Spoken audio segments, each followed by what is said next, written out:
दे रहे थे, क्या कारण हो सकता है? देखिए राजीव जी, वास्तविकता में एक चीज मुझे समझ में नहीं आई जो राहुल गांधी ने पूछी और खड़गे साहब ने पूछी कि अदानी जी और मोदी जी के क्या संबंध हैं, क्या रिलेशंस हैं। अरे ये तो विश्व का एक एक बच्चा जानता है कि रिलेशंस क्या हैं।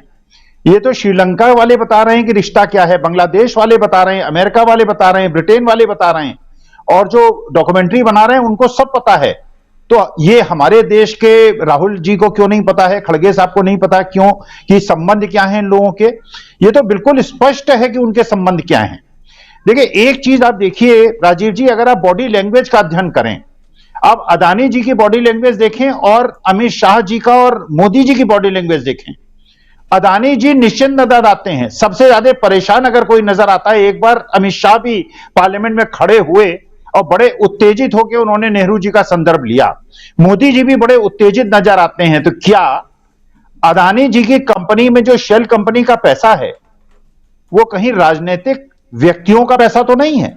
कहीं ऐसा तो नहीं कि जो 2024 के चुनाव के लिए धन इकट्ठा किया गया था, जिस तरह से पिछले चुनाव में इन्होंने नोटबंदी करके सारे अपोजिशन पार्टीज के धन के स्रोतों को सुखा दिया था, कहीं ऐसा तो नहीं हो गया कि अडानी जी के कंपनी में जो शेल कंपनी का पैसा लगाया गया था और शेयर्स को इन्फ्लेट करके यह सोचा गया था कि बेचकर निकल जाएंगे और 15-20 हजार करोड़ निकाल के उसको चुनाव उससे जीत लेंगे, क्योंकि एक तरफ 7,000 करोड़ रुपए आप विदेशी ऋण वापस कर रहे हैं और दूसरी तरफ एफपीओ से पैसा उठा के आप ऋण वापस करने की बात कर रहे थे। इसका माने एफपीओ की आपको आवश्यकता नहीं थी जी।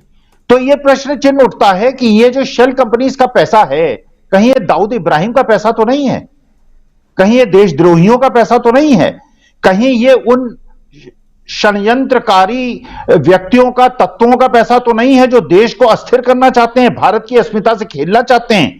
तो क्या ये मोदी जी, क्या ये अमित शाह साहब और सेबी की चेयरपर्सन, ये आवश्यक नहीं है कि इन स्रोतों का पता चलाया जाए कि ये पैसा किसका है? हम लोग तो 50,000 रुपए भी अगर बैंक में जमा कराते हैं तो हमारा केवाईसी कराया जाता है, हमें पता चलाया जाता है कि आप कौन हैं, नो योर कस्टमर। और जब ये करोड़ों हजारों करोड़ रुपए विभिन्न स्रोतों से आ रहे हैं और संदिग्ध अवस्था में आ रहे हैं, तो मोदी जी कहीं ये आपका पैसा तो नहीं है, इसलिए आप उद्विग्न हैं कि ये पैसा डूब गया, आप 2024 का इलेक्शन आप कैसे लड़ेंगे?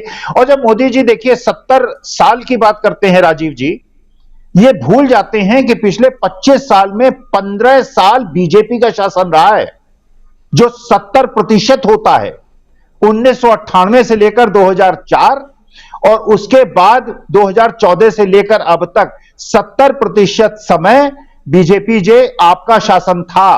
तो वास्तविकता में जो उद्विग्नता है, और देखिए मल्लिकार्जुन खड़गे को जो मैं देखता हूं वास्तविकता में राजीव जी, मुझे भीमराव अंबेडकर दिखते हैं, मुझे बाबा साहब दिखते हैं, मुझे कांशीराम दिखते हैं, क्योंकि कांशीराम जी से तो मुझे एक बार मुलाकात मिला, भीमराव अंबेडकर जी को मैंने नहीं देखा।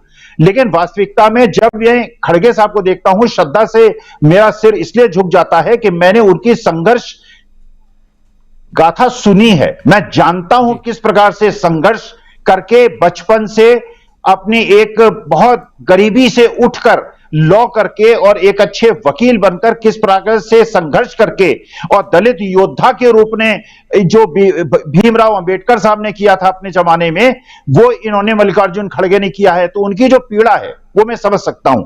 अगर हिंदू धर्म एक है तो इसमें एकाधिकार केवल सवर्णों का क्यों होना चाहिए, इसमें दलितों और पिछड़ों का क्यों नहीं होना चाहिए, इसमें हिंदू धर्म को और हिंदू समाज को एकत्रित करने की बात क्यों नहीं होनी चाहिए? चलिए आप पूरे हिंदुस्तानियों को 140 करोड़ को एकत्रित करने की बात नहीं सोच सकते, कम से कम हिंदुओं को ही एकत्रित कर लो, कम से कम दलितों को इस तरह उत्पीड़न उनका ना हो, वो बराबर अधिकारी हो, आरएसएस का प्रमुख एक दलित व्यक्ति हो, मंदिरों के पुजारी बैकवर्ड और दलित हों। तो जो मल्लिकार्जुन खड़गे साहब, देखिए पीड़ा हम नहीं महसूस करते क्योंकि हम सवर्ण वर्ग के हैं राजीव जी, लेकिन अगर आप ये सोचें, कल्पना करें कि अगर आप दलित परिवार में पैदा हुए होते जिसमें आपका कोई योगदान नहीं होता, ये प्रकृति की देन होती, और आप देशभक्त होते, मुसलमान क्रिश्चियन होकर, आप दलित होकर, बैकवर्ड होकर इस देश के शुभचिंतक होते, और आपके साथ एक समाज इस प्रकार का भेदभाव करता और आपकी देशभक्ति और राष्ट्रभक्ति पे प्रश्न उठाता, आपके दिल पर क्या बीतता? अगर मैं किसी मुसलमान और क्रिश्चियन कंट्री में रहता और वहां मेरे हिंदुत्व पे इस प्रकार का प्रहार होता और मुझे निमंत्रण समझा जाता तो मेरे पे दिल पर क्या बीतती। तो वास्तविकता में ये जो भावना है जो मल्लिकार्जुन खड़गे जी ने और राहुल गांधी ने नफरत छोड़ो भारत जोड़ो की बात की है, 140 करोड़ चाहे वो दलित हो, बैकवर्ड हो, सवर्ण हो, मुसलमान हो, क्रिश्चियन हो, सबको इसलिए जो मल्लिकार्जुन खड़गे ने जी अपनी पीड़ा दिखाई है, मैं उससे बिल्कुल अपने को जोड़ता हूं, उनकी भावना को समझता हूं, उनकी वेदना को समझता हूं और इसका जवाब मोदी जी को देना पड़ेगा कि समाज को विघटित क्यों कर रहे हैं और ये स्रोत क्यों नहीं पता चला रहे हैं कि वो पैसा किसका है। कहीं वो दाऊद इब्राहिम और देश विरोधियों का पैसा ना हो, वो कहीं टेररिस्ट का पैसा ना हो, इसलिए पता चलाना बहुत आवश्यक है और इस पर जांच बहुत ज्यादा आवश्यक है। राजीव जी। जी जी जी। देखिए राजीव जी, पहली ही बाजी नहीं जीती है, मुझे ऐसा लगता है कि जीत की तरफ वो बढ़ चले हैं। और एक वाक्य केवल मैं कहूंगा, जो आज मोदी जी का भाषण मैंने सुना, उसे एक ही मुहावरा फिट बैठता है, नाच न जाने आंगन टेढ़ा। हमेशा यह कहना कि मैं इसलिए नहीं कर पा रहा हूं, 70 साल पहले हुआ, 60 साल पहले। जो आदमी पुरुषार्थी होता है, जिसके अंदर पुरुषत्व होता है, जिसके अंदर वीरता होती है, वो समय की दिशा को बदल देता है। बार बार यह कहना, जबकि पिछले 25 साल में 15 साल आप शासन में है, आपकी पार्टी शासन में है, आपकी विचारधारा शासन में है, उस समय 70 साल और 65 साल उसमें अटल जी का भी शासन जोड़ लेते हैं, मोरारजी जी का भी शासन जोड़ लेते हैं, अपने समर्थित लोगों का भी शासन जोड़ लेते हैं। तो वास्तविकता में यही मुहावरा ठीक बैठता है कि नाच ना जाने आंगन टेढ़ा। पुरुषार्थी नहीं है, वो समय की दिशा को नहीं बदल सकते, वो केवल पुरानी चीजों को याद कर करके इतिहास में चले जाएंगे, टीपू सुल्तान, औरंगजेब, अकबर भी चले जाएंगे, वो भविष्य की दिशा निर्धारित देश के लिए नहीं कर सकते। जी जी बिल्कुल। और डॉक्टर प्रकाश हिंदुस्तानी जी, आप किस रूप में देखते हैं? जरा प्रकाश जी को लेकर आइए। जी प्रकाश जी। अभी मैच शुरू हुआ है, अभी कहना जल्दबाजी होगी। और राजनीति में, खासकर संसदीय राजनीति में, चुनाव सबसे अहम चीज। चुनाव में कितना ये बाजी कितनी लेते हैं राहुल गांधी, कांग्रेस या विपक्ष, उस पर बहुत कुछ निर्भर होगा। लेकिन एक बात जरूर है कि मैच से लोगों का ध्यान अब जो चीयर गर्ल्स है उनकी तरफ चला गया है।